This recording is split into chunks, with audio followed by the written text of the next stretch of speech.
Let me tell you something most men never hear. When she took you for granted, she didn't hate you. She didn't think you were worthless. She thought you'd always be there. And that's where she messed up. Because you were so solid, so dependable, so damn present. She stopped seeing your value until it was gone. This time I'm not going to speak about her. I'm going to speak as her. Because I've been there. We've all been there, caught up in our own drama, thinking he'll wait, thinking we have time, thinking we're the prize, until we realize we lost one. That realization doesn't come in a lightning strike. It comes in waves, slow, unexpected, and deeply painful. It creeps in during the mundane moments, when she's sitting in silence, scrolling her phone, expecting your name to pop up. It sneaks up when she laughs at something and instantly thinks about telling you, then remembers she can't. It isn't instant, and that's what makes it cruel. Regret never shows up loudly. It's a whisper that gets louder every day. This isn't about guilt tripping. This is about truth-telling. So let me walk you through it, the 5 stages, the 5 truths of how we start missing the man we didn't think we could lose. Because even when we act like it doesn't matter, even when we wear pride like armor, there's a version of us, silently hurting, that knows we had something real and we let it slip. At first, the silence feels like power. You stop texting. You stop chasing. And I think, good. Let him feel it. I sit with my phone in silence, convincing myself I'm winning.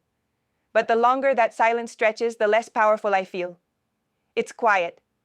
Too quiet. I post something you used to react to. You don't. I tell myself you're just being stubborn. But then days pass, and I realize you're not just being quiet. You're gone. That silence starts to echo. It fills up the space I swore I wanted. And now I miss the noise. But let me expand what that silence really is. It's a mirror. It reflects everything I used to ignore. Every late-night text, every check-in, every "let me know when you get home," they weren't just messages, they were proof that someone gave a damn. And now, without them, I'm left with me. My thoughts, my decisions, my consequences. At first, I'm still smug.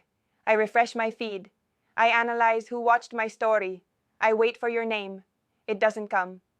The silence that once empowered me now feels like a punishment, a withdrawal, a detox from attention I thought I didn't need.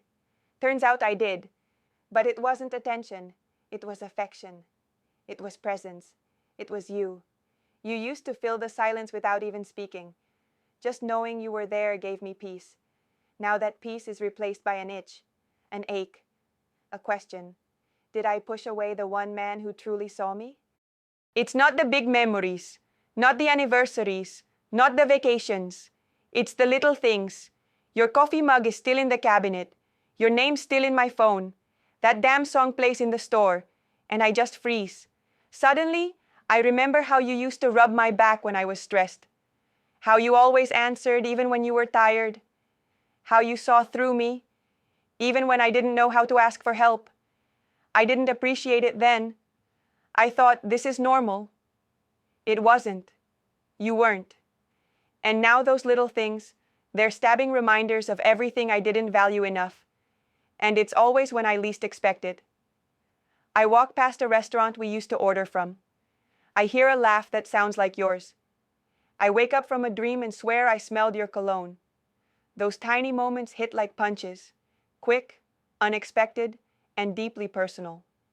It's in the quiet routines, the way I still reach for my phone when something funny happens, the way I instinctively draft a text before remembering there's no one to send it to. These are the ghost memories, the ones that haunt, not because they're big, but because they're woven into the fabric of daily life. I used to think losing someone meant losing the grand gestures. But the truth? It's the small consistencies that break you, the small kindnesses, the subtle reassurances. And when those are gone, everything else feels too loud, too fake, too much. I go out, I flirt, I let myself believe someone new can fill the space you left.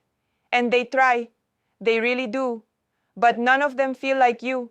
They don't look at me the same. They don't get me. They don't have your calm, your confidence, your quiet presence. They rush to impress, but none of them feel safe. Here's the hard truth I didn't want to admit. You weren't too much. You were rare. You were real. And I didn't know how to receive it. Now I'm stuck comparing every man to someone I pushed away. Replacing you wasn't about moving on. It was about proving to myself I could. But with each new guy, the illusion shattered faster. He might have the look, the charm, the jokes, but he didn't have the soul. He didn't have the silence that spoke louder than words. He didn't know how to hold space for me without needing to fix me. I find myself bored mid-conversation, rolling my eyes at pickup lines you'd never use. I fake smiles, I avoid deep questions, because the depth I had with you made everything else feel shallow. I crave that again, but no one fits. You weren't perfect, but you were present. And presence, that's irreplaceable. I didn't want just a man. I wanted the man who chose me when I didn't even know how to choose myself. And now I realize that man doesn't come around twice. My ego keeps me quiet, but my heart starts leaking. I won't say I miss you. I won't text. I'm sorry. I'll post something passive-aggressive, a quote, a lyric, a memory. I'll wear that outfit you used to love. I'll tag that place we once went. I'll ask our mutual friend how you're doing like I'm just curious. But I'm not. I'm desperate. But pride is loud and vulnerability is terrifying. So I leak, emotionally. Little signs, tiny signals. Not because I don't care, but because I care too much. And I'm scared you don't care anymore. Every passive action hides a desperate hope that you'll see it, feel it, respond. I want you to call my bluff, to break the silence, but I won't be the one to crack first. My pride won't let me, because admitting I miss you would mean admitting I was wrong, and that's a pill too bitter to swallow. So I drop hints like breadcrumbs, hoping you'll find your way back. But I know deep down, I made the maze too hard to navigate. I used silence as punishment, not realizing I was only hurting myself. This stage is war, ego versus emotion. The hardest battles are the ones we fight within ourselves. And this one, it's brutal. Because while I pretend I'm okay, I'm falling apart. And the worst part?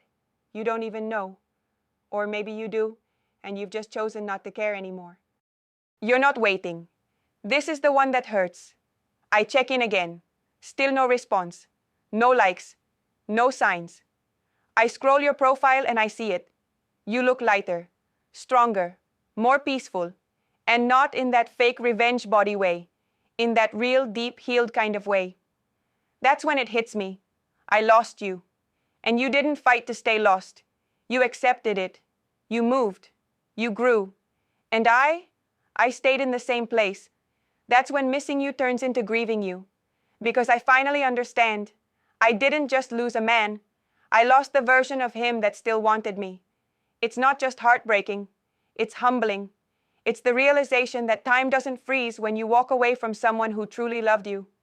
Life keeps going, and some people use that time to become better, while others, like me, get stuck in cycles of regret. You're not stuck. You're not watching my stories. You're not posting for attention. You're living, thriving, maybe even loving someone new. And I can't be mad at that. You deserved it. You always did. What I thought was a phase, your silence, your distance, turned out to be a path away from me, one you never looked back on. And that's when I realized the man I miss doesn't exist anymore, because he evolved, he leveled up, and I stayed behind. So what now? I wish I could say I come running back, with clarity, with a grand apology, with open arms. But most of us don't. Not because we don't want to, but because shame is paralyzing. So I stay quiet. I smile through the regret. I pretend I'm fine, but inside I replay it. Every moment I rolled my eyes when you were just trying to love me. Every time I pushed you away when you were trying to get close. Every test. Every ignored warning sign. And you're free now. Free from my chaos, from my indecision, from my fear. You were never the one who lost. I was. And that's something I'll carry with me long after you stop thinking about me. She misses you, but the man she misses, he doesn't exist anymore.